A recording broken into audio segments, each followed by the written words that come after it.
Friends, I hope आप अच्छे होंगे, अपनी तैयारी अच्छे से कर रहे होंगे। आज हम सीडीपी का 2021 का पीवाईक्यू सॉल्व करेंगे। चलिए तो हम अपना ये क्वेश्चन सॉल्व करते हैं।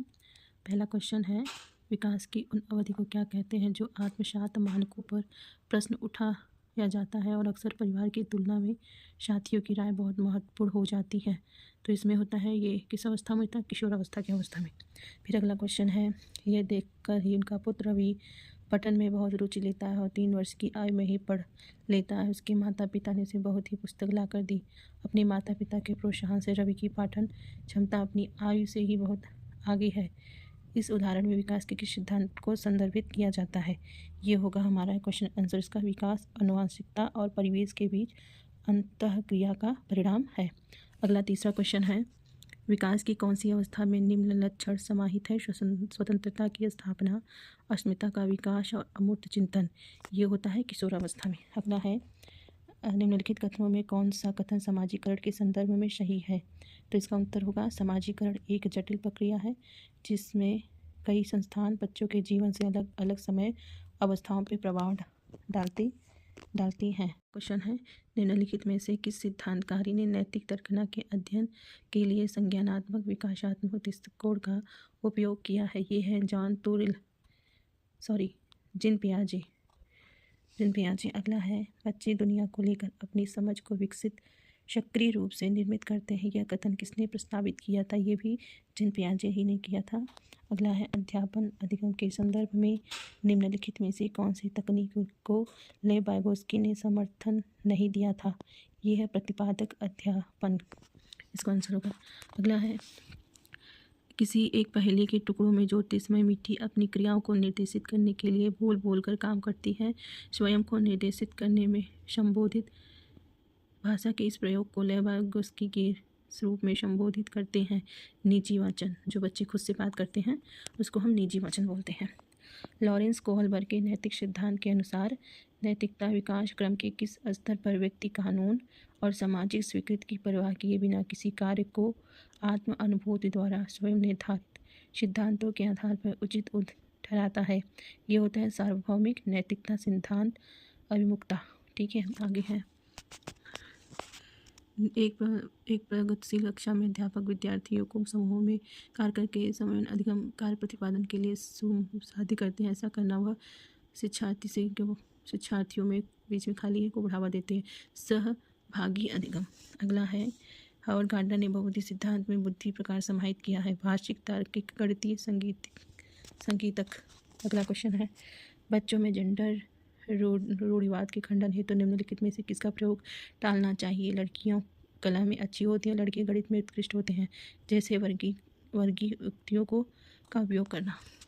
अगला है 13, एक अध्यापक को अपनी कक्षा में व्यक्तित्व विभिन्नता को पोषित नहीं करना चाहिए। इसका उत्तर होता है फिर बी है, प्रगतिशील शिक्षण का उद्देश्य निश्चित करता है कि सभी बच्चे को एक रूपी तरीके से निर्देश दिया जाए और मानक विधियों से उनका आकलन किया जाए। इसमें है आर और बी दोनों गलत है। अगला क्वेश्चन है, राष्ट्रीय शिक्षा नीति NEP 2020 में आकलन के संदर्भ में शिक्षार्थियों के लिए किस प्रकार के प्रगति पथ प्रस्तावित किया गया? आंसर होगा 360 डिग्री बहुआयामी प्रगति पथ। अगला होगा, निम्नलिखित में से कौन से प्रश्न आलोचनात्मक सोच का मूल्यांकन करते हैं? भोजन की कमी के विभिन्न कारण क्या हो सकते हैं? अगला है, एक भाषा कक्षा में वह विद्यार्थी जिन्हें वाचन वैकल्य है उनके सफल समावेशन हेतु निम्न में से किस तकनीक का इस्तेमाल करने से बचना चाहिए? हस्तलिखित कार्यों को जमा करने की सख्त समय सीमा निर्धारण करना। अगला है, अधिगम संबंधित हो कठिनाई जिससे कम देर तक ध्यान केंद्रित हो पाए, आवेगशीलता हो और निराशाओं के प्रति कम सहिष्णुता हो। निम्नलिखित में से इसकी ओर इशारा करता है? अवधान, न्यूनतम अतिक्रियाशीलता विकार। अगला प्रश्न है, निम्नलिखित में से वह कौन सी स्थिति है जिसमें तार्किकता अधिगम समस्या समाधान के साथ साथ व्यवहार समायोजन को, जिसमें सामाजिक और व्यवहारिक कौशल शामिल है, वह महत्वपूर्ण रूप से बाधित करता है? बौद्धिक क्षति। अगला है, अधिकता ने अधिवेशन से तात्पर्य की अधिगम कठिनाई महसूस करने वाले विद्यार्थी मुख्य धारा विद्यालय में पृथक रूप से सीखें। दूसरा कारण है, इस प्रकार की रणनीति अधिगम कठिनाइयाँ महसूस करने वाले विद्यार्थी को समाज में प्रतिभागिता के रूप में तैयार करती हैं। इसका आंसर होगा ए और दोनों ही गलत। फिर निम्नलिखित में से कौन सा सृजनात्मक का महत्वपूर्ण कारण नहीं है? अभिसारी चिंतन। अगला क्वेश्चन है, एक सामाजिक संरचनात्मक कक्षा में ज्ञान के क्या क्या स्रोत होंगे?